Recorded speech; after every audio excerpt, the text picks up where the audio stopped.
बिस्मिल्लाहिर्रहमानिर्रहीम। आज हम नया टॉपिक स्टार्ट कर लेते हैं। आज का जो हमारा टॉपिक है साइमल्टेनियस इक्वेशन।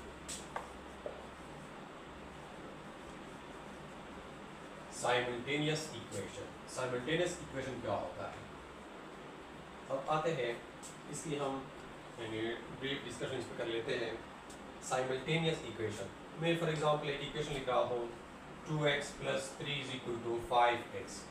ये हमारे पास एक इक्वेशन है और कितने वेरिएबल में एक इक्वेशन है? ये हमारे पास बेसिकली एक लीनियर इक्वेशन है। लीनियर इक्वेशन वो होता है जिसमें वेरिएबल की मैक्सिमम पावर क्या हो, 1 हो। तो इसमें वेरिएबल की मैक्सिमम पावर 1 है, तो हमारे पास लीनियर इक्वेशन है। अगर कोई हमसे पूछे कि ये कितने वेरिएबल में लीनियर इक्वेशन है, तो आपने कहना है कि ओनली 1 वेरिएबल में है, सिर्फ x वेरिएबल में जो है ये क्या है, हमारे पास लीनियर इक्वेशन है। This is linear equation in a 1 variable. ये हमारे पास लीनियर इक्वेशन है 1 वेरिएबल में। इस तरह अगर मैं यूँ लिखूँ 5x - 3z = 4, ये भी हमारे पास एक लीनियर इक्वेशन है। और यहाँ पे जो वेरिएबल है वो कितने हैं? यहाँ पे 2 वेरिएबल्स हैं, एक वेरिएबल x और दूसरा वेरिएबल z। तो ये हमारे पास लीनियर इक्वेशन है इन 2 वेरिएबल्स। ये हमारे पास 2 वेरिएबल्स में एक लीनियर इक्वेशन है। इस तरह भी हम लिख सकते हैं x - 5y + 6z = 10। ये भी हमारे पास एक इक्वेशन है और कितने वेरिएबल में है? 3 वेरिएबल में है, x, y, z में। तो ये हमारे पास क्या है, एक इक्वेशन है और 3 वेरिएबल्स में। तो इसी तरह अब आते हैं हम साइमल्टेनियस इक्वेशन की तरफ। साइमल्टेनियस इक्वेशन वो इक्वेशन होता है जो जिसमें 2 या 2 से ज़्यादा वेरिएबल यूज हुए हो, यानी an equation which contains 2 or more variables, then such equation is called simultaneous equation। मैं इसकी डिफिनेशन लिख रहा हूँ simultaneous equation की। simultaneous equation वो इक्वेशन होते हैं an equation which contains 2 or more variables। ऐसा इक्वेशन जो मुश्तमिल हो 2 या 2 से ज्यादा वेरिएबल्स पर, 2 or more variables is called simultaneous equation। simultaneous equation यानी यहाँ पे अगर हम लोग ऊपर देख ले, ये हमारे पास ओनली लीनियर इक्वेशन है, क्योंकि यहाँ पे ओनली 1 वेरिएबल में है। इसको हम साइमल्टेनियस का नाम नहीं दे सकते। यहाँ पे अगर हम देखें, यहाँ पे ये इक्वेशन है और कितने वेरिएबल में है? 2 वेरिएबल्स में ये इक्वेशन है। तो ये हमारे पास एक साइमल्टेनियस इक्वेशन है, यानी साइमल्टेनियस लीनियर इक्वेशन है। और ये भी हमारे पास एक क्या है, साइमल्टेनियस लीनियर इक्वेशन है। क्यों? क्योंकि यहाँ पे 2 से ज्यादा वेरिएबल्स है। और डिफिनीशन भी हम लोग यहाँ पे पढ़ चुके हैं कि एन इक्वेशन विच कंटेन्स, ऐसा इक्वेशन जो मुश्तमिल हो 2 or more वेरिएबल्स, 2 या 2 से ज़्यादा वेरिएबल्स पर जो इक्वेशन मुश्तमिल हो, इसे हम कहते हैं साइमल्टेनियस इक्वेशन। फॉर एग्जांपल अगर मैं यूँ लिखूँ 2x² - 3y + 4 = 3, ये हमारे पास एक साइमल्टेनियस इक्वेशन है। और कौन सा है? साइमल्टेनियस क्वाड्रेटिक इक्वेशन है, क्योंकि यहाँ पे वेरिएबल्स की मैक्सिमम पावर 2 है। तो इसी तरह 3p - 4t = 0, ये भी हमारे पास एक साइमल्टेनियस इक्वेशन है। तो साइमल्टेनियस इक्वेशन वो इक्वेशन होते हैं जिसमें 2 या 2 से ज़्यादा वेरिएबल यूज हुए हो। तो इस इक्वेशन को हम क्या कहते हैं? साइमल्टेनियस इक्वेशन कहते हैं। तो आज का जो हमारा टॉपिक है वो क्या है? Solution of linear equation and one quadratic equation. आज जो है हम यानी ऐसे इक्वेशन को सॉल्व कर लेंगे जो कि एक इक्वेशन लीनियर होगा और दूसरा क्वाड्रेटिक इक्वेशन होगा। इससे पहले हम 9th में सिर्फ लीनियर इक्वेशन पढ़ चुके हैं, जो दोनों इक्वेशन क्या हो, linear equation. For example 2x + 3y = 0, ये हमारे पास एक साइमल्टेनियस इक्वेशन है, क्योंकि इसमें 2 वेरिएबल है। और अगर यहाँ पे हम देख ले कि जब भी हमें एक इक्वेशन में 2 वेरिएबल्स गिवन हो, दिए गए हो, तो इसकी सोल्यूशन अगर हम मालूम करना चाहें तो इसके लिए हमें ज़रूरी है कि इक्वेशन भी 2 होनी चाहिए। मतलब यानी इसी एक इक्वेशन से हम इन 2 वेरिएबल्स की सोल्यूशन जो है मालूम नहीं कर सकते। तो इसके लिए ज़रूरी है कि हमारे पास एक और इक्वेशन भी हो। इस तरह यानी अगर एक इक्वेशन में 2 वेरिएबल्स है तो अगर इसके हम सोल्यूशन मालूम करना चाहें तो इसके लिए हमें ज़रूरी है कि दो इक्वेशन भी होनी चाहिए। अगर एक इक्वेशन में हमारे पास 3 वेरिएबल्स है तो इसकी सोल्यूशन मालूम करने के लिए हमें ज़रूरी है कि इक्वेशन भी 3 हो। आज जो है हम जिस टॉपिक को की तरफ जा रहे हैं, आज का जो हमारा टॉपिक है, हम ऐसे इक्वेशन की सोल्यूशन मालूम कर लेंगे जो कि एक इक्वेशन लीनियर होगा और दूसरा क्वाड्रेटिक। यानी फर्स्ट चैप्टर में हम लोग सिर्फ क्वाड्रेटिक इक्वेशन पढ़ चुके हैं, यानी एक इक्वेशन यानी एक वेरिएबल में क्वाड्रेटिक इक्वेशन जो है इसकी सोल्यूशन हम 3 तरीकों से पढ़ चुके हैं, जो कि क्या हो, solution of such equation, solution of such equation when one equation is linear, when one is linear and other is quadratic equation, quadratic equation। तो इसके लिए हम लोग पहले थ्योरी पढ़ लेते हैं।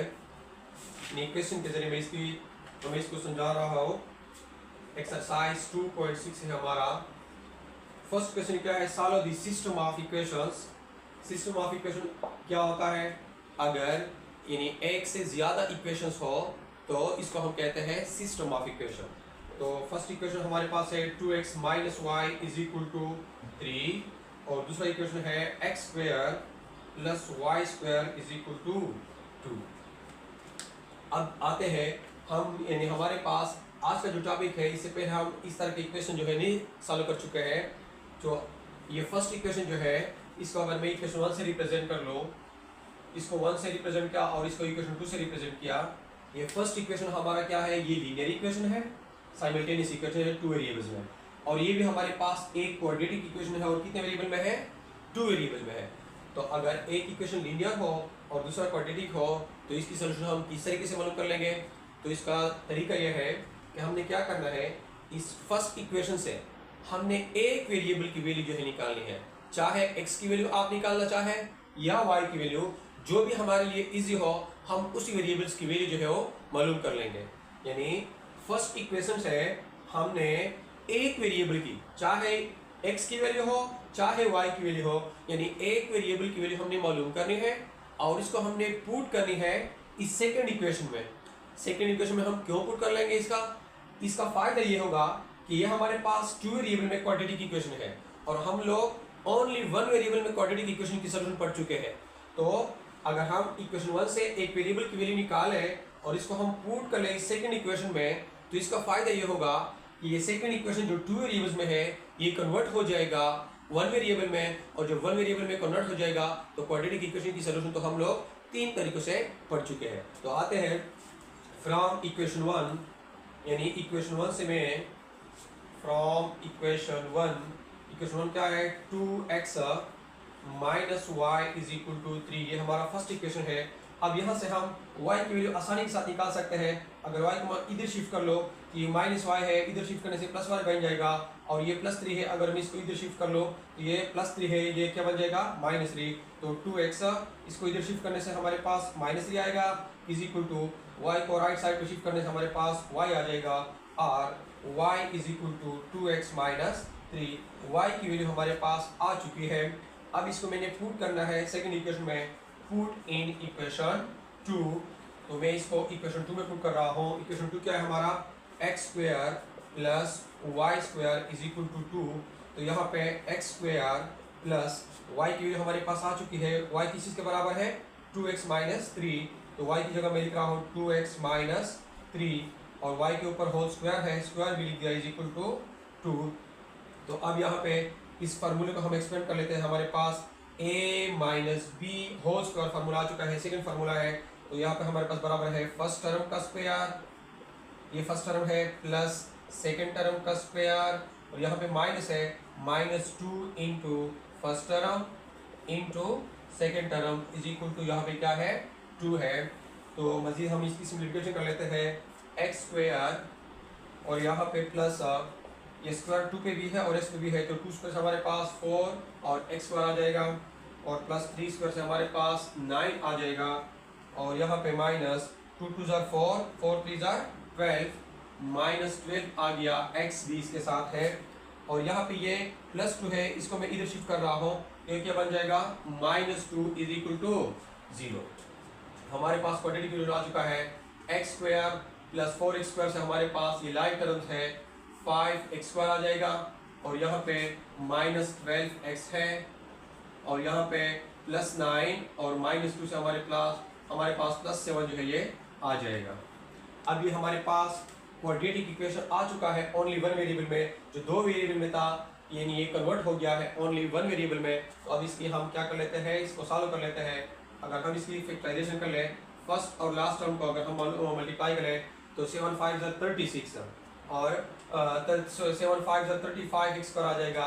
अब इसके लिए हमारे पास ऐसी पेयर होनी चाहिए जिसकी प्रोडक्ट से 35x² आ जाए और सम से -12 जो है वो आ जाए। वो यही पेयर है 7 और 5 से। अगर इसको हम मल्टीप्लाई कर लेते तो 35 आता है और 7 5 की एडिशन से हमारे पास -12 भी आता है। तो यहाँ पे मैं लिखता हूँ 5x² minus 7x minus 5x। इसको अगर हम ऐड कर लें -7x माइनस 5x से -12x आता है और इसको अगर हम प्रोडक्ट करें minus into minus plus 7 5 35 x into x square, तो दोनों कंडीशन से ट्रू होते हैं। ये हमारा पेयर जो है ये सही है।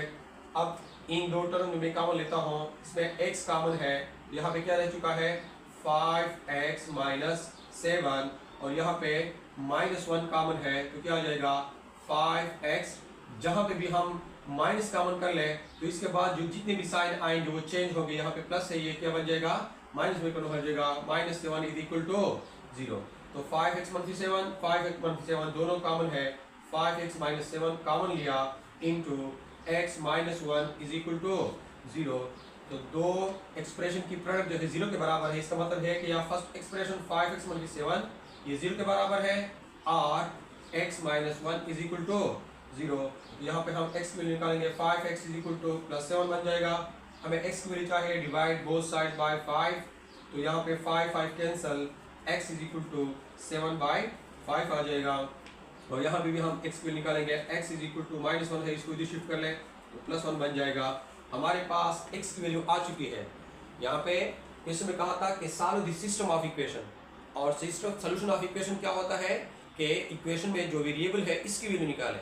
तो यहाँ पे वेरिएबल्स कितने हैं, हमारी जो टारगेट है x की वैल्यू भी हमने मालूम करनी है और y की वैल्यू भी हमने मालूम करनी है। और ये अपने साथ नोट कर ले कि जहाँ पे भी हमारे पास एक इक्वेशन में दो वेरिएबल यूज हुए हो तो इसकी सोल्यूशन जो है हमने ऑर्डर पेयर की फॉर्म में जरूर लिखनी होगी। यानी इस इक्वेशन के अगर हम सोल्यूशन लिखना चाहें तो हमने इसकी सोल्यूशन जो है लास्ट में ऑर्डर पेयर फॉर्म में जो है वो लिखना होगा।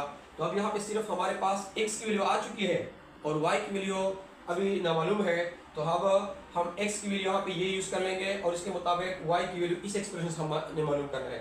इसके बाद हमने x की ये वैल्यू यूज करनी है और y की जो है इस एक्सप्रेशन से y की दूसरी वैल्यू जो है हमने क्या करनी है मालूम करनी है। y is equal to 2x minus 3। x की वैल्यू हमारे पास यानी x और y में रिलेशन ये है, y is equal to 2x minus 3 और x और x की दो वैल्यू जो हमारे पास आई थी, x की वैल्यू क्या थी, x is equal to 7/5, x की एक वैल्यू ये थी and x is equal to 1 और x की दूसरी वैल्यू ये थी।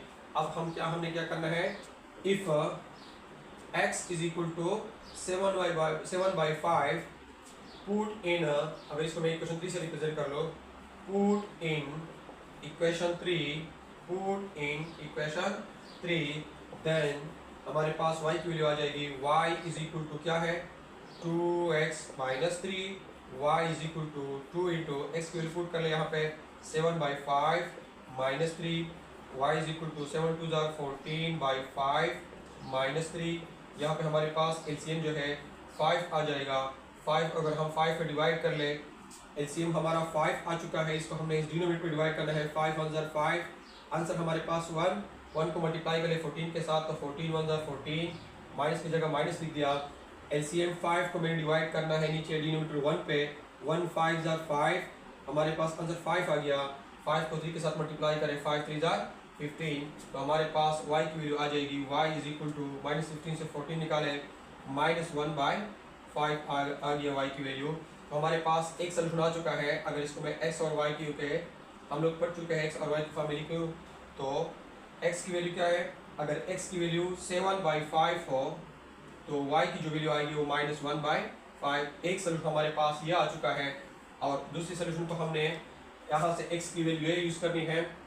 Also if x is equal to +1 put in equation 3, अगर x की ये वैल्यू हम इक्वेशन 3 में पुट कर ले तो हमारे पास y की वैल्यू आ जाएगी।